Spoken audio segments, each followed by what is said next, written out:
Puis-je vous demander ce que vous, Sékou Touré, pensez de Gaulle? Ah, là, c'est un autre problème.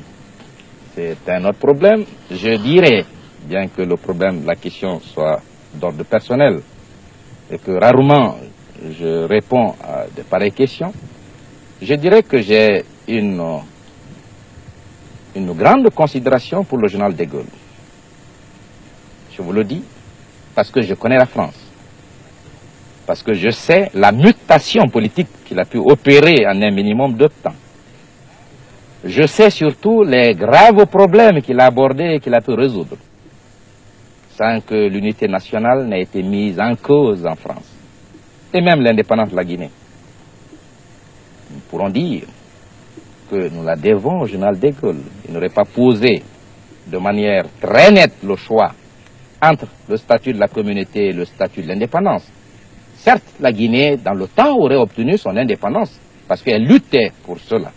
Mais peut-être, le 28 septembre 1958, elle n'eût pas été indépendante si le général de Gaulle n'avait pas posé assez clairement, en prenant toutes ses responsabilités face à l'opinion mondiale et à l'opinion française, en prenant toutes ses responsabilités, en disant qu'elle respecterait l'indépendance du pays qui aura choisi, le 28 septembre 1958, le sens de sa propre souveraineté.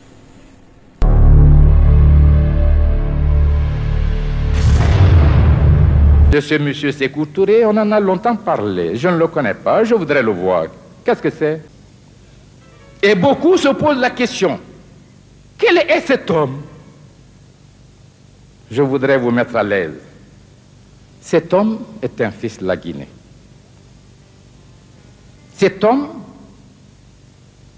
est un être simple qui a commencé la vie à 17 ans, qui n'a bénéficié que de l'enseignement primaire. Cet homme a été brimé tout jeune. Un arrêté interdisant au secteur public et privé de lui donner un emploi. Cet homme n'avait rien. Cet homme était esclave d'une tradition familiale. Mes deux grands-parents ont assumé un rôle de premier plan. Nous qui parlons de démocratie populaire, nous provenons de la féodalité. Car mes deux grands-parents ont été chefs, empereurs. Les deux sont morts en exil. L'un à Madagascar, l'autre au Gabon. Mais la Guinée verra l'avènement de la démocratie, l'avènement même du style révolutionnaire grâce à notre groupe. Et ce sont des options sincères.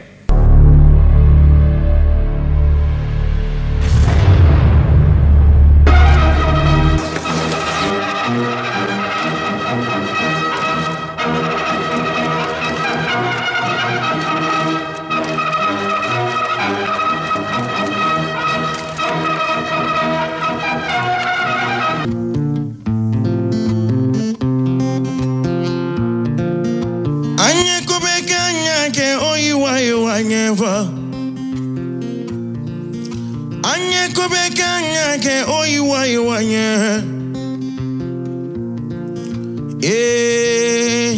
oyiwa iwanye oyiwa iwanye oyiwa iwanye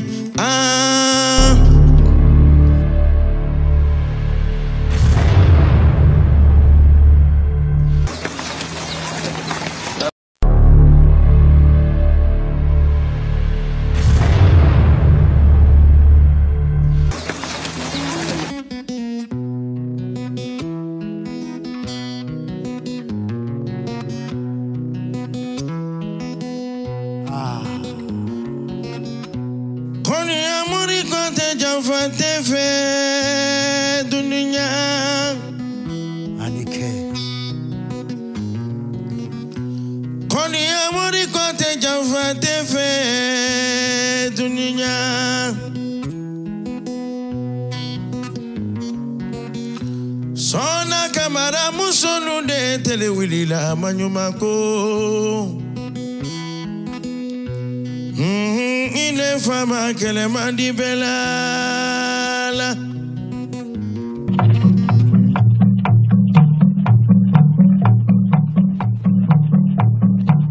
Nous n'étions plus revenus à Conakry depuis 5 ans. Depuis très exactement le 28 septembre 1958.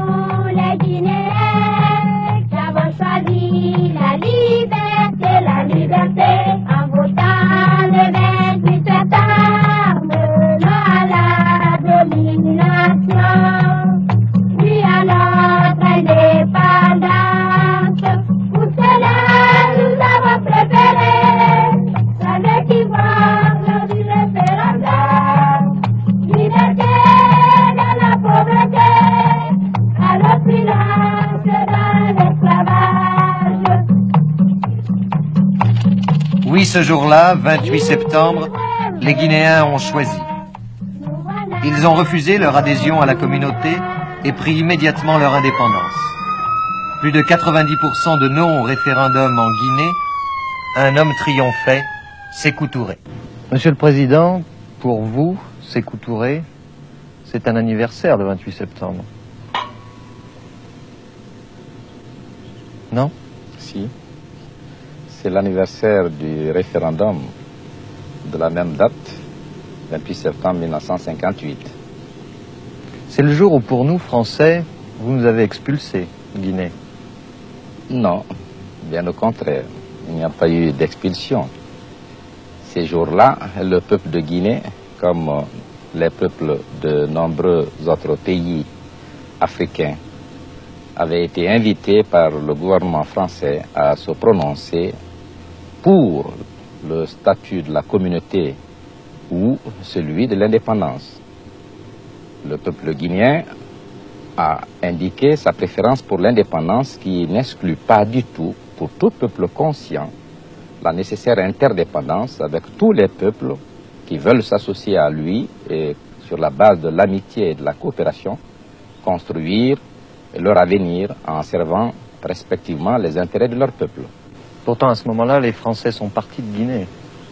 Et je dirais que si les Français sont partis de Guinée, cela n'a pas été de la volonté du peuple guinéen, et encore moins de celle du gouvernement guinéen. Nous avons toujours fait appel à la coopération fraternelle des Français, et j'ai l'avantage et la joie de dire que nombreux Français sont restés. Ils nous ont fait confiance, ils sont encore dans le pays, ils coopèrent au développement économique et social de notre pays. Avez-vous eu jamais l'impression d'être menacé ici? Jamais. Jamais. Alors, ça... Ni d'expulsion? Ben, écoutez, tout dépend de votre comportement, de vos actes et des paroles que vous pouvez prononcer. C'est ça, évidemment. Ça, si vous cherchez les ennuis, vous en aurez. Ça, c'est pas spécifique à la Guinée. Mais depuis qu'elle nous a dit non, la Guinée a beaucoup changé. Elle a pris un faux air de pays d'au-delà du rideau de fer. L'avion qui nous a amenés à Conakry était un Ilyushin 18 comme tous ceux qu'emploie la compagnie Air Guinée. Dans les rues circulent des Moskvitch, Volga et Skoda, des camions de fabrication russe et tchèque. Une dizaine de caisses venant du RSS débarquent tous les jours au port de Conakry. Même les Chinois sont là. Ils construisent en ce moment une fabrique d'allumettes. Partout, les ambassades des pays de l'Est ont pignon sur rue. Nous ne pouvons pas être un satellite. Vous connaissez à peu près la Guinée pour avoir mis en avant le problème de l'indépendance et de la dignité. Nous estimons que l'état matériel d'un pays ne saurait en aucun cas être une raison de le dépouiller de ce qu'il considère le bien suprême, la liberté et la dignité. La Guinée a signé un certain nombre d'accords avec l'Union soviétique, comme elle a signé un certain nombre d'accords avec nombreux autres pays. Sans doute la Guinée n'est-elle pas devenue un véritable satellite. Lorsqu'en 1958, les ponts entre elle et la France ont été coupés, il lui a bien fallu vivre. Les pays de l'Est ont alors profité de l'occasion. On ne peut pas dire que leur réussite ait été complète. On n'improvise pas du jour au lendemain une aide à un pays sous-développé, surtout lorsqu'il s'agit de l'Afrique. Sans parler de l'affaire des chasse-neige et autres bidets, des dizaines de caisses portant des inscriptions russes achèvent de pourrir un peu partout à Conakry. Des planches moisissent, des tas de ferrailles se rouillent. Jamais les Guinéens n'ont trouvé à utiliser tout cela. Les Russes ont doté l'aéroport de Conakry d'une tour de contrôle moderne. Ils n'ont oublié que le radar. Pour le remplacer, les Guinéens ont été obligés d'installer une station de radioguidage provisoire. Si le matériel lourd fourni par les pays de l'Est est important, si la Guinée leur rend en échange de nombreux produits agricoles, 90% notamment de sa production d'ananas, aucune denrée alimentaire n'est exportée par l'URSS ou ses satellites à destination de Conakry. Comme par ailleurs le pays se refuse à importer des produits occidentaux, il est obligé de vivre sur ses propres ressources qui sont bien maigres en dehors du riz et des bananes. C'est pour toutes ces raisons que la Guinée ne tourne plus le dos à la France. Vous avez choisi la difficulté, Monsieur le Président, dans la voie de votre développement. Vous avez choisi l'austérité. Oui, nous pensons qu'il est mieux de commencer par les difficultés et aller rapidement vers le bonheur que de commencer par la facilité et rencontrer sur le chemin les obstacles infranchissables. Un peuple ne peut d'abord compter que sur ses capacités, sur sa conscience, sur ses possibilités. Et compter sur l'aide extérieure, c'est compromettre l'avenir. Pour nous, l'évolution de la Guinée ne sera l'œuvre que du peuple guinéen. Il faut donc qu'il travaille. Mais c'est peut-être le sacrifice d'une génération. Oui, le sacrifice d'une génération et aussi le privilège de la génération actuelle. Notre génération a une tâche exaltante. En choisissant l'indépendance immédiate, la Guinée a décidé du même coup de se développer dans l'austérité. Le but qu'elle s'est tracé, exporter son sous-sol, vivre sur son sol.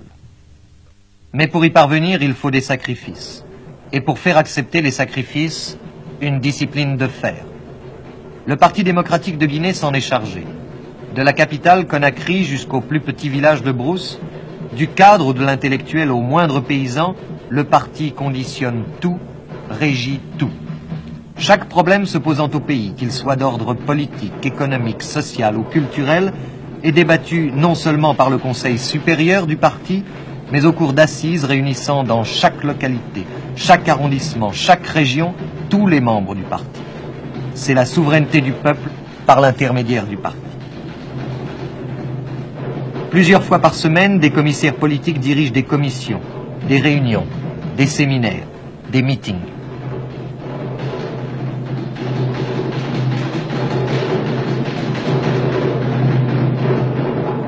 Dans Conakry même, la voix de la Révolution diffuse ses mots d'ordre par le canal de haut-parleurs, plus nombreux là-bas que les lampadaires de l'éclairage public. Même les loisirs sont organisés par le parti, selon les objectifs tracés par le parti. Les ballets vantent la production d'arachides, idéalisent le travail du planteur de riz. Vous faites de l'action psychologique? De l'action psychologique, non. Mais une action... Des réunions sans arrêt, même les divertissements sont orientés. Nous ne parlons pas d'orientation, disons plutôt d'option fondamentale. Vous trouvez que ça laisse beaucoup d'évasion aux Guinéens qui appartient au parti, qui va aux réunions des cellules du parti, qui va aux meetings du parti, qui va aux soirées données par le parti? Non, parce que vous avez peut-être eu l'occasion de voir certains aspects de notre révolution. Vous avez dû vous rendre compte que toute notre action concourt à un même but, c'est-à-dire l'éducation de la masse sur des bases très précises, des bases nationales, des bases d'édification d'une nation purement africaine. Et quand je dis purement africaine, c'est en tenant compte de nos réalités propres, de nos insuffisances, de nos immenses besoins, face à la modicité de nos moyens. Vous trouvez qu'on est libre en Guinée? Je pense. Moi, l'autre jour, dans la rue, j'ai voulu filmer. J'ai été arrêté au moins 3 ou 4 fois. C'est la liberté, ça? En France, tout le monde peut filmer sans que personne ne lui demande quoi que ce soit. C'est là une conception, disons, assez simpliste du mot liberté. Parce que quand, chez nous, par exemple, vous voulez filmer et vous dites qu'on vous a arrêté, on vous a laissé continuer de filmer, on s'est inquiété de savoir qu'est-ce que vous filmiez et ce que vous devez filmer. Certes, tous les policiers ne sont pas aussi rébarbatifs. Car en Guinée, les femmes aussi ont pris l'uniforme. Elles règlent la circulation, font la police de la route, ce qui ne les empêche pas, le soir, après le service, de s'adonner à d'autres distractions plus pacifiques.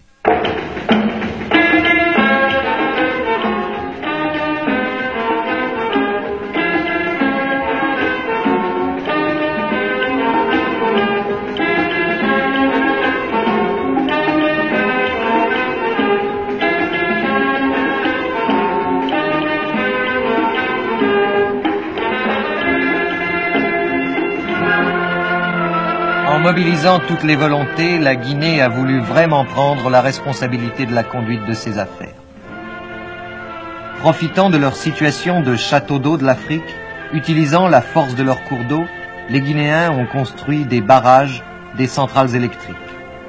Les bases d'une industrialisation sérieuse ont été lancées, comme en témoigne l'imprimerie Patrice Lumumba, les chantiers de construction des usines et des grands hôtels de Conakry, la briqueterie de Kobaya qui produit déjà 50 000 briques par jour.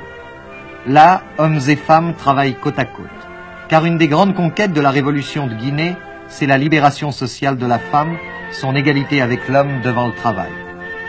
La législation sociale est d'ailleurs là-bas très avancée. Enseignement gratuit jusqu'au baccalauréat, sécurité sociale intégrale, justice entièrement gratuite, impôts personnels supprimés au profit des contributions indirectes. C'est bien, mais ne pouvait-on en arriver là autrement? Vous savez, Monsieur le Président, quelquefois, on pense que la Guinée a choisi la voie la plus difficile, parce qu'enfin, en 58, vous avez voté non. Vous avez voulu tout de suite votre indépendance. D'autres pays sont entrés à ce moment-là dans la communauté en disant oui. Et 2 ans après, ils ont obtenu cette indépendance, alors que vous, à ce moment-là, vous aviez perdu en disant non l'aide de la France, ce qui était tout de même, je crois, important pour vous.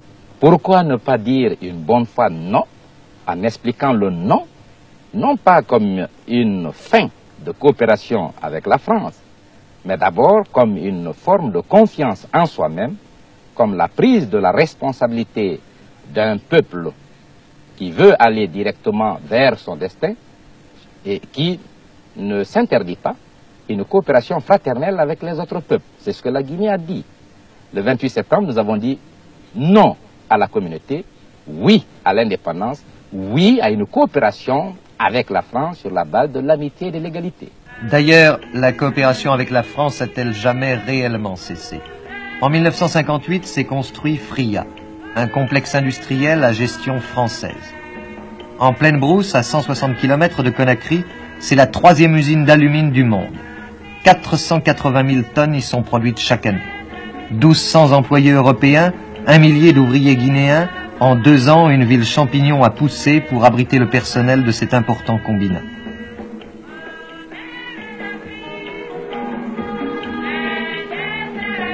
Les enfants européens et guinéens apprennent à s'y connaître, sans doute à s'y aimer. Eux au moins n'auront pas à oublier le temps des malentendus. Mais le temps des malentendus n'est-il pas déjà oublié, même par les autres? Puis-je vous demander ce que vous, Sékou Touré, pensez de Gaulle? Ah, là, c'est un autre problème. C'est un autre problème. Je dirais, bien que le problème, la question soit d'ordre personnel, et que rarement je réponds à de pareilles questions, je dirais que j'ai une grande considération pour le général de Gaulle. Je vous le dis, parce que je connais la France. Parce que je sais la mutation politique qu'il a pu opérer en un minimum de temps. Je sais surtout les graves problèmes qu'il a abordés et qu'il a pu résoudre, sans que l'unité nationale n'ait été mise en cause en France, et même l'indépendance de la Guinée. Nous pourrons dire que nous la devons au général de Gaulle. Il n'aurait pas posé de manière très nette le choix entre le statut de la communauté et le statut de l'indépendance. Certes, la Guinée, dans le temps, aurait obtenu son indépendance, parce qu'elle luttait pour cela. Mais peut-être, le 28 septembre 1958, elle n'eût pas été indépendante si le général de Gaulle n'avait pas posé assez clairement, en prenant toutes ses responsabilités face à l'opinion mondiale et à l'opinion française, en prenant toutes ses responsabilités, en disant qu'elle respecterait l'indépendance du pays qui aura choisi, le 28 septembre 1958, le sens de sa propre souveraineté. Sona kamara musonu de telewilila manyumako. Ile fama kele mandi belala. Nite nase kumalala. Nite nase kumala, nite nase jamaro kumala. Jamaro kumadi jeliluma. Aludo kes fini kisadi.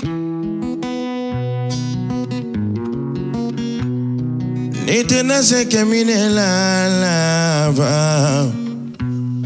Nitena se keminela, nitena se kebaro keminela, kemine jurudi musuluma, aludo keche sirilandi.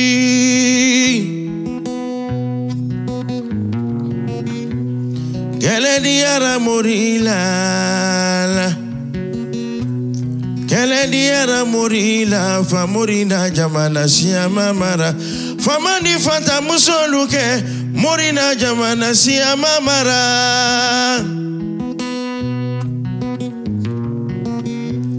Kele diara morila lava, kele diara morila, fa morina jamana siya mamara, famani fata musoluke, morina.